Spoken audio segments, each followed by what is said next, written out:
Quand je me promène avec mon chien Apollo, je lui dis « Fais comme la caravane, Apollo, ne t'arrête pas, ignore les autres. » Ironique, n'est-ce pas?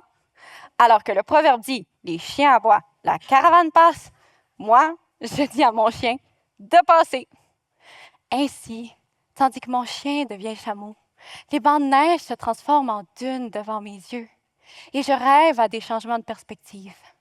Je vois la caravane avancer, seule, implacable. Mais sans guide? Sans amis? Est-ce vraiment ce que je cherche? D'origine arabe, le proverbe « Les chiens aboient, la caravane passe » est entré dans l'usage au 19e siècle, opposant les bruyants canidés aux impassibles chameaux des caravanes commerciales. Caravane vient du persan carwan, qui désigne une file de chameaux ou un groupe de voyageurs montés sur des camélidés. Lors des expéditions à travers l'Afrique du Nord et le Maghreb, les caravanes traversaient des douars, des regroupements d'habitations gardés par des chiens. Sentinelle alerte, les chiens annonçaient l'arrivée des étrangers par leurs aboiements. Or, si l'on en croit le proverbe, les chameaux étaient sourds au jappement et continuaient leur marche. L'expression « les chiens aboient, la caravane passe » met en valeur l'indifférence des camélidés. Quand l'esprit est sûr, les glapissements des autres ne doivent pas nous dévier de notre chemin. Il est bien de se fermer aux paroles des autres, si c'est pour mieux poursuivre nos idées. Mais qui sont ces autres? Pourquoi les chiens aboient-ils? Peut-être que les canidés veulent annoncer une nouvelle oasis. Peut-être que leur flair a trouvé le repère des vipères. Peut-être sont-ils au courant d'un danger qui court au-delà du douar et dont ils veulent prévenir la caravane. Qu'à cela ne tienne, rien à faire. Les chameaux ferment leurs oreilles et continuent leur route. Les murs se dressent, les silos s'élèvent, la caravane se pavane et s'entête peut-être vers la tempête. Ceux qui semblaient si forts et déterminés se révèlent finalement déraisonnables, inconscients. Quand on s'enferme dans nos chambres d'écho, on oublie que les autres peuvent avoir raison ou offrir une perspective intéressante. Aujourd'hui, prisonniers de nos positions politiques et sociales, ne devenons-nous pas des chameaux? En 2014, le Pew Research Center dévoilait que plus du quart des partisans des deux grands partis politiques aux États-Unis considéraient leurs adversaires comme rien de moins qu'une menace pour la nation.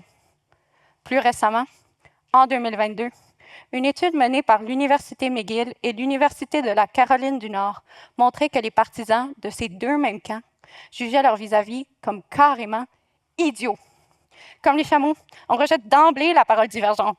Soit les autres sont ignorants, soit ils sont malveillants, pourquoi les écouter?